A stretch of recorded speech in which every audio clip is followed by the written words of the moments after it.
Hi, thanks for listening. My name's Diana Godoy, I'm Everett Stubblefield. I'm Jonathan Allen. and we are in Econ 325 at UNC, and we're Group 16. So today we're going to talk a little bit about the design sprint that we completed. And our first question is going to go to Jonathan. Why did you choose the problem that we chose to discuss in this class?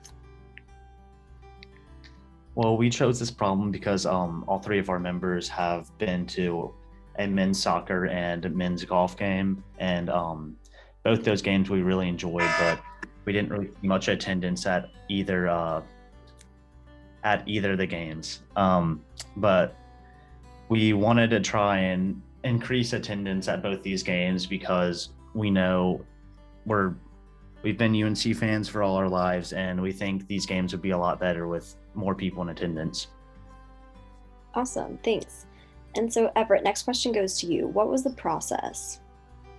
Yeah, of course. So our process was to tackle this problem was that we started off with a survey to gauge consumers' behavior towards attending non-ticketed events.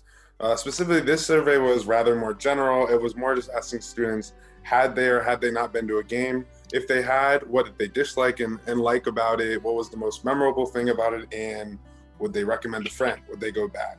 If they hadn't, it was kind of just, it started to basically start the problem about what would make them want to go. Why hadn't they gone? And from there, we then employed a pain point survey towards students who hadn't attended to just prod more about why they hadn't gone and what they would like to see to consistently get them there to hopefully fill the stands for these games. Awesome. And so, what are the conclusions that you came up with? So from those surveys, we were able to conclude that consumers that hadn't been to a game, it was mainly because they didn't know when and where they were.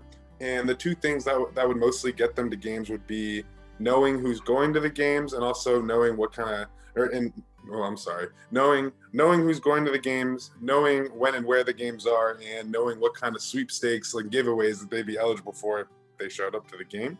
And from here, that led us to endorse our Remind app, which includes a widget that would tell them who in their contacts is going. It would also tell them the free giveaways, and it would also just remind them periodically before the game when and where it is. Not only that, but our social media campaign, because according to the surveys, social media is the best place to get information across about UNC athletics. And what were the biggest surprises that you came across?